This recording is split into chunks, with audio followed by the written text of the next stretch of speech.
Hello, my name is Angela Kyle. Welcome to Source 2021.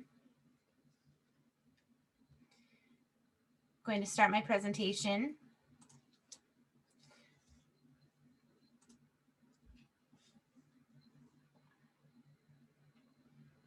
I am me. I am not defined by my disability. A visual story. So again, thank you for taking the time to come to my presentation, pre-recorded. My name is Angela Kyle. I am a communications minor student, an ambassador for the College of Arts and Humanities, and president of the Accessibility Studies Club here at CWU. So thank you for joining in my presentation of I am me, I'm not defined by my disability. I'm going to start by touching on aspects of communication. Verbal, visual, nonverbal, written, and listening. This presentation will be focused primarily on visual communication. I've been working with Professor Terry Redout in COM 321 on visual storytelling. That's what gave me the idea, the vision for this particular presentation, and how to tell my story and possibly the story of others. Also been working with Professor Joshua Nelson Ichido.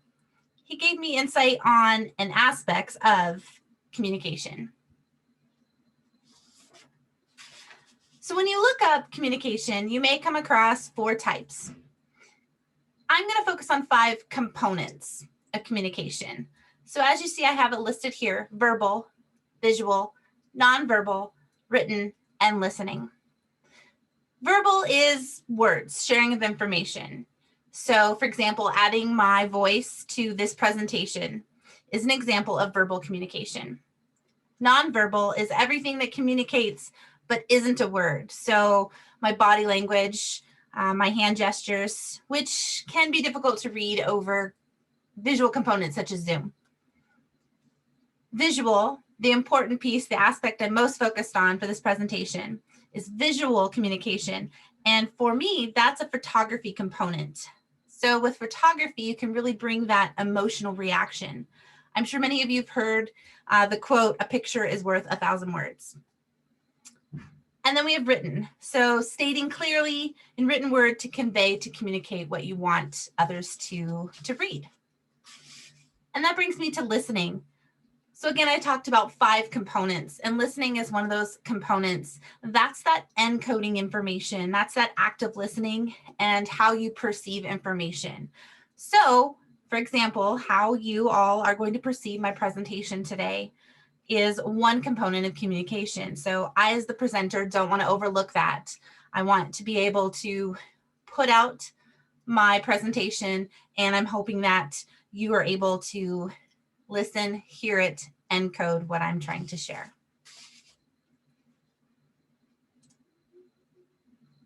What is the difference between awareness and inspirational stories? So for this particular slide, part of my presentation, awareness is being essentially aware, knowing about disabilities, disability services, maybe being a particular advocate. Inspirational stories can be something different. That can be where you're really trying to put someone on a pedestal. And I tried to think of the best way to really share this piece of my presentation. And for me, it came across in a book written by Harolyn Russo. She's an advocate for and educates others on the needs, rights, and abilities of people with disabilities. So in her particular book, which I'm going to talk about a little bit here, is she started out with pretending that she wasn't disabled. She then started to embrace her disability and accept it and find it as a positive part of herself, of who she was, her identity. She starts to speak about CP, cerebral palsy, fairly openly, especially in this book, without shame, without apology. And she comes to view her disability as a positive source of her identity. So she goes on, Harolyn goes on to say that having a disability has helped shape some of the important parts of her identity that she values. And one of those that she listed that I thought was important to share with all of you is she liked to be open to differences of all kinds of people. And that's a piece of this presentation, is learning about the identities of different people. She does bring up, when talking about inspirational stories, is the word special and how that can be used to describe her. And she thinks that the word special makes you think that she deserves the inspirational label, but she doesn't want to be known for that. She wants to be known, and this is what I love about this particular book and what she writes about, is how she lists her hobbies or her interests. So she goes on to say that she's addicted to Law and Order, the crime show, eating chocolate, worrying about paying rent and wrinkles, Chardonnay, and McDonald's French fries. Those are some of the things that she wanted to share about her identity. And she wanted to say, what's inspirational about that? What she did say was inspirational is that she puts up with barriers and barricades. I thought that was pretty empowering. She goes on to talk about that the inspirational word that flows off of our tongues is like a bribe. And she feels that it'd be better to be rendered invisible or not seen at all, rather than be labeled as inspirational. Again, she goes on to talk about, I'd rather you get past your initial, superficial, prejudicial reactions and see who I am, and then decide if you like me or even hate me. Final piece I wanted to share with you from her book, and I did put that into my references at the end of this presentation. Highly recommend it. It's at Brooks Library here at Central Washington University. Final piece that I want to share, and I quote, she says, "Normalcy is the real illusion that everybody, disabled or not, seeks without success." That really stayed with me. All right. So I wanted to do an activity at this juncture in the presentation. So for the next 5 slides, you're going to be introduced to 5 individuals. So only using written communication at first, I'm going to share with you their hobbies, their traits, favorites, etc. It's what they chose that they wanted to share. Your task is to take note of who you feel that you have the most in common with, or who you connected with. Maybe something that they list, you go, aha, I love chocolate too, or I collect coffee cups as well, or I'm a college student. So you can choose more than one person. If you feel you have multiple things in common with multiple people, then that's great. So just take note. Maybe you want to write it down, or mentally just keep it in the back. So I promise you there's no quiz at the end.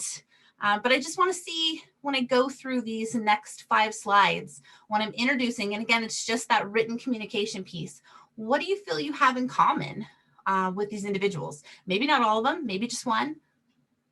Just take note. So let's jump right into the activity. So the first person that I want to introduce to you, written communication, is Preston. So his favorite TV show is The Last Kingdom. My favorite movie is A Knight's Tale. Favorite color is green. Hobbies include swimming, art, gaming. He's a college student, and he has a dog, a black lab named Baylor.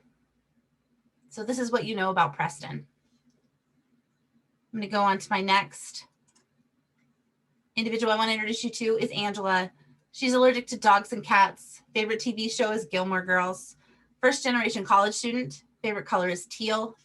Loves coffee, collects coffee cups. Majoring in sociology with a minor in communications. Earned first degree in interdisciplinary studies with a minor in accessibility studies. Has a degree in marketing. Married. Has 4 children. So maybe take a look and see what you have in connection or in common with Angela. And next, I want to introduce you to Alexa. So Alexa, move that over to the side there. Music, favorite time period would be the 30s and the 30s to 60s. She's a student majoring in sociology. She's a minor in accessibility studies. She absolutely loves dogs and cats, other than the small breeds that bark a lot. She loves the ocean and the beach. Even though she's already mentioned music, she has a very expansive music taste from metal, rock, very little country to oldies and some alternative and indie genres. She's always wanted to be a pilot. She goes on to say prop, propeller, airplane rather than helicopter, which is rotor, rotary. She knows some ASL, previously wanted to be an interpreter and planned on going to school for it. She can play saxophone. She's an only child. She has 2 cows, 5 cats, 2 dogs, 3 which are at her house if you include her grandparents who primarily stay with them in their motorhome. So that's Alexa. I want to introduce you to Sadie. Sadie loves to do puzzles, listen to music, watch TV, and listening to her best friend Sarah spill the tea about Evergreen High School students. She loves animals, especially dogs. Favorite color is pink. Favorite shows are New Girl, Friends, Grey's Anatomy, and too many more to mention. She's single. She's a junior in high school. She's homeschooled and has been most of her life. She has a sister who is 10 months younger than her, and she wants to go to the beach this summer. She has 2 moms. And then she says, did I mention that I love dogs? So now you've been introduced to Sadie.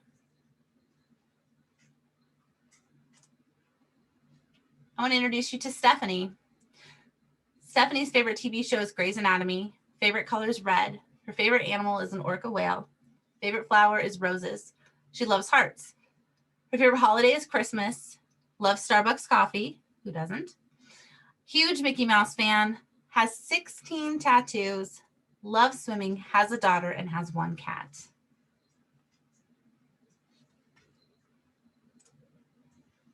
All right, you've met all 5 of those individuals, kind of their bios, you could say, or say like a dating profile, some basic information that they chose that they wanted to share to introduce themselves to you. So I wonder what you may have written down or think, who of those 5 that you really connected with, maybe more, maybe just 1, maybe none at all. So we're going to talk about the importance of visual communication, because again, this piece has a very important and prominent visual communication portion to it, which we're going to get into now that we finished the activity. So I want to talk about using images to capture and communicate, why I chose to use black and white versus color, and then getting those close-up photos. So wanted to take you a little bit back into time. So since the caveman, we've done storytelling.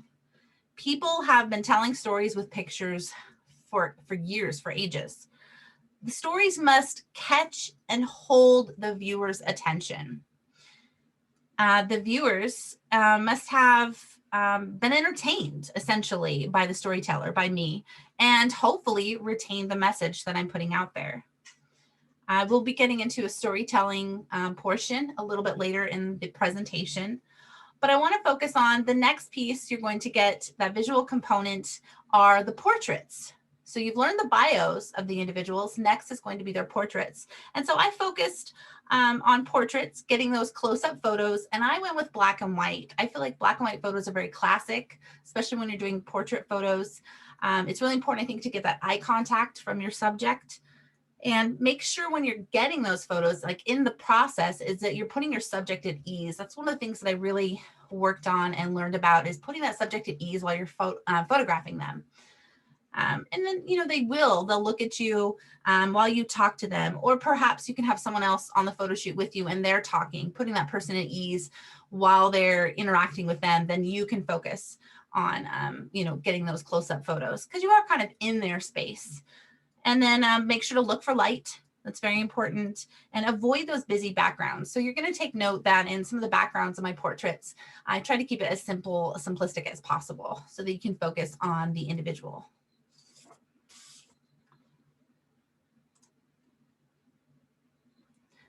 So here's Preston, black and white, simple background, a close-up shot. This is Angela, this is me. Simple background, blurred it out a little so it's not too busy. Again, black and white. Alexa, I'm gonna move this off the photo there. So again, Alexa, I went in for that close-up shot. See how that eye contact just looking, straight into the camera. And I was really, again, focused on making that the whole photo shoot, just putting her at ease and just having conversations and talking. And I feel that really came through in this particular photo. And Sadie, same thing. With Sadie, it was great. I had 2 other individuals with me. So they were having conversations with Sadie, talking with her. I was talking with her. So it was just an enjoyable, relaxing atmosphere. And then we have Stephanie. This time it was kind of just her and I. Her daughter was around in the background, so we're kind of laughing at her daughter. Again, easing that situation, just enjoying the moment, so that I could get that relaxed smile. Though they weren't required to smile, again, I just kind of went with it, having conversations while I was snapping pictures. Again, though, paying attention to my background. On this one, you can see there is a little bit more than just the tree, so I wanted to blur that out a little bit so that your focus is on Stephanie. All right, so moving on, move me over here. So again, my presentation is I am me. I'm not defined by my disability. So all 5 of those individuals that you met, among all of us, there are these following list of disabilities. They are, again, not in any particular order. They don't correlate with the order of images that you just saw in the presentation or the order of the bios that were placed. So this is a complete, no particular order. So we have cerebral palsy, epilepsy, ADHD, hemiplegic migraines, legally blind, visually impaired, anxiety, depression, and chronic fatigue. And those are pieces of these individuals. And at this point, you don't know who, you know the hobbies, the things that they like. Similar, I'll go back to when I was talking about the book that I was reading and how she listed the different things that she likes, McDonald's French fries, the chocolates. We know that she had CP because she talked about it, but she really wanted others to know more about her, focus on those pieces. And so that's, again, what we're doing in this presentation.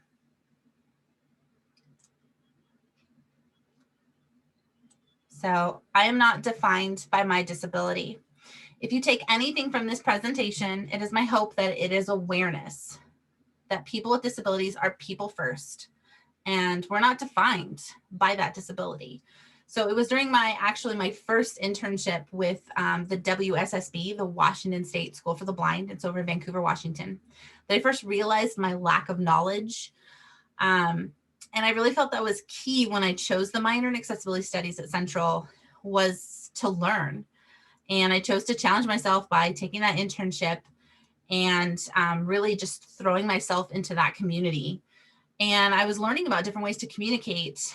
And again, that leads me to communication is a very vital piece of my goal, that knowledge is essential, and knowing different ways to share that knowledge with others can definitely help to spread awareness. So the aim of this presentation is to start the conversation about disabilities, and communication is key since my goal is awareness. So I put in that written communication through Zoom by me recording myself. That's that verbal, but I really wanted you to have that visual communication piece by seeing their images. And I briefly want to touch on gender and communication. So women and men. So I did have the opportunity to go to a webinar here at Central Washington University that was with Dr. Erica Hawley, and she touched on gender and communication. And I thought it was really interesting, and I wanted to share some aspects of that webinar. So the purpose for communication for men is an outcome, like an outcome, something to happen, a goal to be achieved, or a purpose. The purpose of communication for women is relationships, that connectedness, and motivated. These two genders are motivated by different purposes. So men, it's that problem solving, and women, it's that empathy. Again, back to those relationships. And then not only do you, when talking about minorities, so if I were talking about people with disabilities or talking about women, not only do they, when they say the message, and being a minority, not everything will be heard, and not everything that you say your message will be given justice, given what it deserves. And so that's where talking about using those blind suggestions, so then, not seeing those stereotypes right up first. So those are some of the things that Dr. Holly touched on that I really felt was appropriate to bring up in this particular presentation. So again, because I was going with those blind suggestions, those you didn't get to see, and you still at this point don't know who has what disability, but you do know some of their favorite things, and you got to see, hopefully you think, those amazing photographs. So it's really important in communication to promote yourself and communicate with a purpose. As Dr. Holly said in her presentation, if we don't study it, we won't value it. And then the more we talk about it, the better. Those really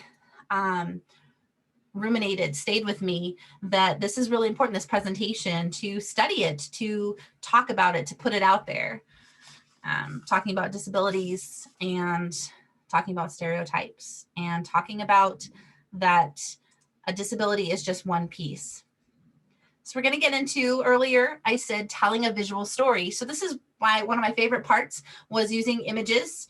This is something I've been working with Professor Terry Redout on in COM 321, is how to tell our visual story. And that's using some images and then doing some captions with it. So I'm going to show you 2 stories today. So here's our first story. You have your 3 images. This image here depicted, you have your water glass, medications sitting out. So then you can come down here to the caption underneath. So 3 types of medications ready to be taken, wait patiently on the kitchen counter, a nightly routine that has taken Angela time to get used to. So if you haven't figured it out, this story is my story that I'm sharing with you.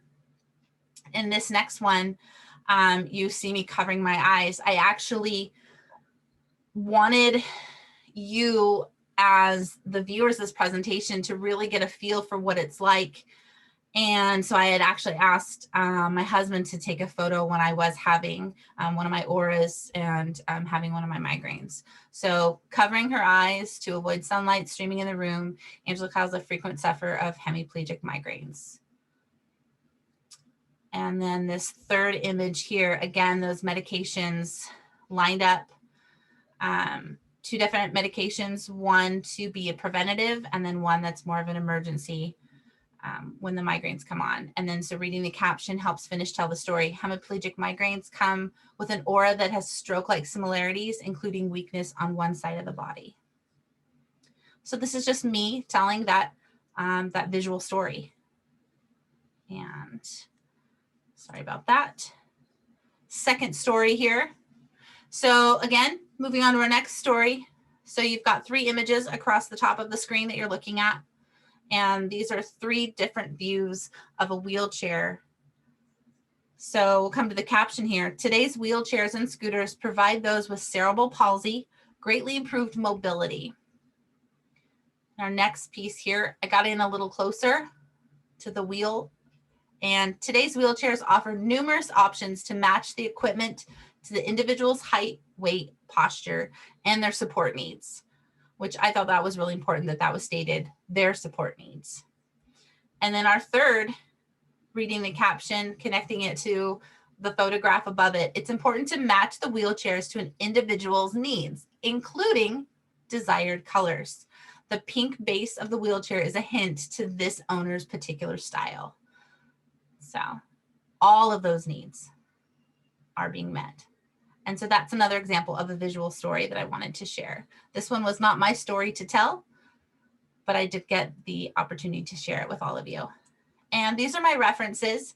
Again, I do want to say a moment of thank you to Dr. Holly, to Dr. Erica Holly.